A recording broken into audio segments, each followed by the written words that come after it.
un isolant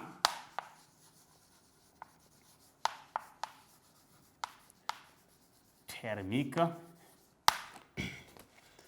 est un corps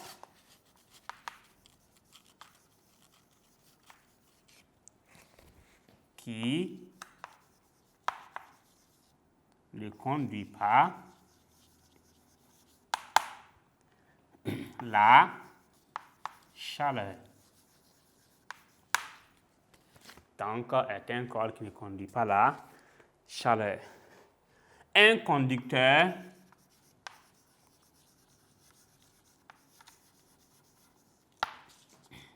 thermique. Un conducteur thermique, ici, donc ici est un corps qui conduit, comme le mot l'indique, conducteur thermique. Donc c'est un corps qui conduit quoi? La chaleur. Le mot thermique est là, qui renvoie à ce qui est chaud, la chaleur. Donc voilà, on va dire qu'un conducteur thermique est un corps qui fait quoi? Est un corps qui conduit la chaleur. Est un corps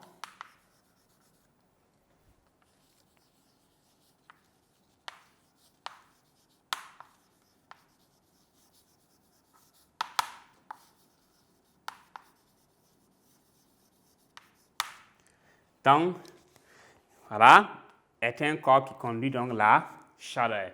On va voir maintenant quelques exemples donc d'isolants thermiques. On peut donc citer donc les matières plastiques, la laine.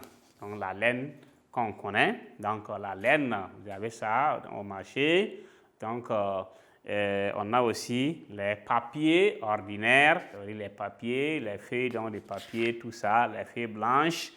Donc, on a pour les conducteurs thermiques les métaux, tels que le cuivre qu'on avait dit précédemment, que le cuivre était le meilleur.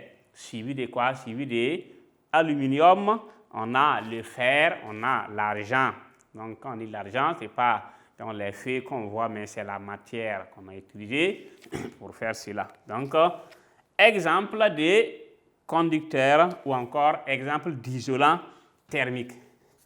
Exemple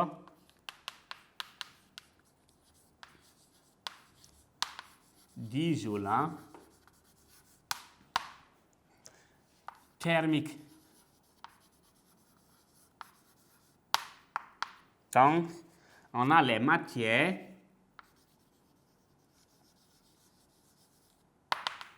plastiques.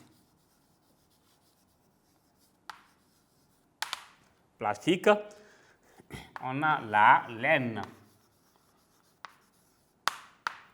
Oui, on a les papiers ordinaires, etc. Donc, voici quelques exemples de quoi? D'isolants thermiques. Donc, voilà, on a les matières plastiques, la laine, les papiers ordinaires, il y en a assez.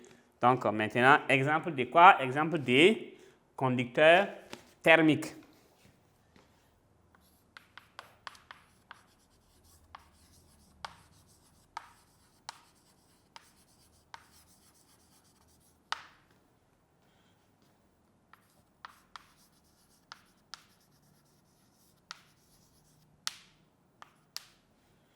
Donc, pour les conducteurs thermiques, on prend les métaux en général. Et à l'intérieur, maintenant, on a la famille des métaux.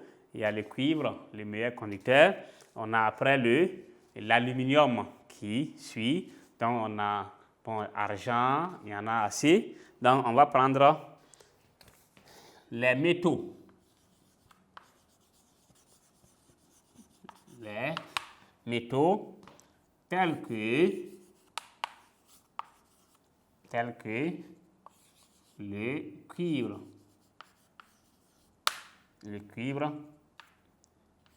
l'aluminium,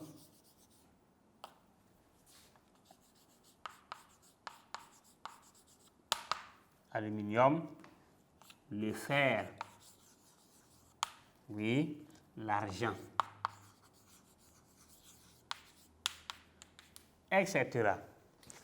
Donc, voici un peu ici, donc quelques exemples. Alors, chers élèves, chers apprenants, donc le grand 4 ici qu'on vient de voir constitue donc le dernier point donc, de notre chapitre donc, de physique qui est intitulé donc la propagation de quoi? De la chaleur. Donc ici, je vous invite donc à bien retenir donc, les éléments clés qu'on a vus ici, la convection, donc arriver donc à retenir la définition et faire la différence entre donc, la convection en grand 2, on a vu quoi? La conduction, grand 3, le rayonnement et terminer donc par le grand 4. Le grand 4 qui est intitulé isolation thermique. Donc, isolation thermique, il s'agit ici donc de, voilà, puisque si on veut isoler, donc voilà, une matière donc du froid ou encore de ce qui est chaud, voilà, ces deux constituent un même problème. C'est quel problème? C'est empêcher la transmission de la chaleur. C'est ça qui fait qu'on isole, isoler. Voilà, donc isoler. Si vous voyez les fils qui conduisent même le courant à la maison, les batteries et consorts, si vous regardez les fils qu'on branche, il y a donc du plastique qu'on couvre, rouge et noir. C'est juste pour isoler, voilà, les fils donc, du contact extérieur. Donc, un isolant thermique, c'est un corps qui conduit le, voilà, et c'est un corps qui ne conduit pas donc la chaleur. Un conducteur thermique est un corps qui conduit quoi? La chaleur. Donc, un exemple d'isolant thermique, on a les matières plastiques, la laine, les papiers ordinaires. Exemple de conducteurs thermiques, on a les métaux. En général, la famille des métaux, à l'intérieur, quand on rentre, on a quoi?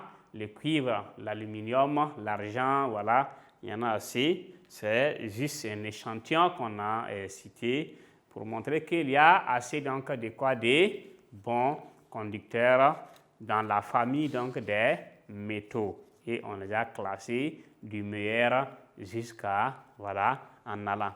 Donc alors, chers élèves, chers apprenants, donc nous allons maintenant vous proposer un exercice d'application donc pour voilà, un contrôle donc de voilà, connaissances ici à travers le cours qu'on vient de voir et à travers cet exercice, on pourra donc avoir une idée sur la compréhension de tout un chacun sur ce chapitre. Donc, on vous invite donc à suivre très bien cet exercice d'application que nous allons vous proposer. Et merci pour l'attention.